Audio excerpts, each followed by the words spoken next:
जय श्री राम, जय माता की, हर हर महादेव। आज की हमारी वीडियो का विषय बहुत ही महत्वपूर्ण है और यह उनको विशेष रूप से सुननी चाहिए जो विभिन्न धामों पर, जैसे आज के समय में खाटू श्याम जी हो गए, सबसे ज़्यादा वहीं आज भक्ति दिखाई जा रही है।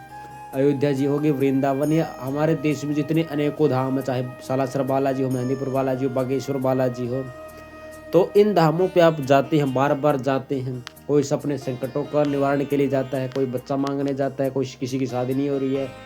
सबके जीवन में दुख न दुख, एक न एक दुख रहता ही है। दुख तो भगवान राम के जीवन में था, महादेव जी के जीवन में था, हमारे ठीक है कृष्ण जी के जीवन में था। हम तो फिर भी मूर्ख इंसान हैं, मंदबुद्धि हैं। तो आप ये जान लीजिए, बार बार धामों की यात्रा करते हैं, फिर भी आपके जीवन में दुख ही दुख है, उसका कारण जानते हैं आज। अब जैसे बहुत सारे लोग हरिद्वार जाते हैं, कहा जाता है कि जो माँ गंगा में स्नान करता है उसके सारे पाप कट जाते हैं। ये बात बिल्कुल सत्य है, पुराण में भी लिखा है। और आप वहाँ पे जाइए और पुजारियों से पूछिए और अनुभव करिए, एक्सपीरियंस करिए खुद। तो ये सच्चाई है पूर्ण रूप से कि माँ गंगा में स्नान करने से पाप कटते हैं। लेकिन कब प्रश्न उठता है, कब? अब आपने इतने बुरे कर्म किए हैं, ठीक है, अगर आप सुधरने की स्थिति में हैं कि आपको सुधरना है, मैंने जो भी कर्म किए हैं मैं सुधरना चाहता हूँ, मैं प्रायश्चित चाहता हूँ, तो ही माँ गंगा आपके कर्म काटती है।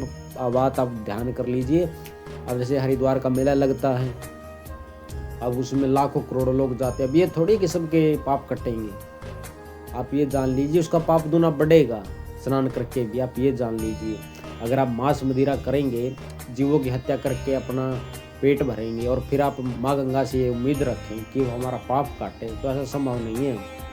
आप ये जान लीजिए, शुद्ध सात्विक रहिए, भगवान की भक्ति में रहिए, फिर माँ गंगा के चरणों में जाइए और फिर कहिए हमारे पाप काटिए, बिल्कुल काटेंगे। अब आप एक बार क्षमा मांगा कि हमारे पाप काट दे, माँ ने काट दिया, फिर पाप करोगे, फिर दोबारा नहाने जाओगे, स्नान करने, माँ फिर डबल, ये दोगुना आपको फिर पाप लगाएंगे। ये ध्यान रखना। आप किसी भी धाम पे चले जाओ, आज के समय में किसका जमाना है? रील का। वृंदावन जाते हैं, बस एक ही वहाँ पे प्रेम मंदिर है, सब रील बनाने में लगे। दर्शन किसी को नहीं करने, सबको रील बनानी है। दर्शन करने वाले तो अलग ही होते हैं, वो तो प्रभु को पीछे लाइन में से देख लेंगे, वहीं से प्रसन्न हो जाएंगे। लेकिन रील वाले, उनको सुख चैन नहीं है, उनको रील पहले बनानी है, दर्शन बाद में है। तो आप ये जान लीजिए, हम कोई मनुष्य शरीर इसलिए मिला है कि हम भगवान को पास के। आप ये सोचिए, आप कुत्ता बिल्ली क्यों नहीं, आप इतने 84 लाख योनियां हैं, इतना कौवा मेंढक पता नहीं क्या क्या, तो आप ही मनुष्य क्यों? क्योंकि आप भी पिछले पूर्व जन्म में कुछ ना कुछ थे इनमें से। अब जैसे तुलसीदास जी ने लिखा रामचरितमानस में कि जो ब्राह्मण और भगवान शंकर को गाली देता वो मेंढक बनता है। आप उठा के पढ़ लीजिए, ठीक है, 7वें कांड में लिखा है, आप पढ़ लीजिए, आपको अगर गलत लग रहा हो तो ठीक है। अब बात आती है, अब जैसे खाटू श्याम जी जा रहे हैं, क्यों जा रहे हैं? क्योंकि नियम परहेज कुछ है ही नहीं। मेहंदीपुर बालाजी जाओ, पता लगे, प्याज लहसुन भी वर्जित हो जाएगा, घर में शुद्धता रखनी पड़ेगी, पूजा पाठ अनिवार्य है, वरना वहां की शक्ति दंड देने लगती है फिर, ठीक है।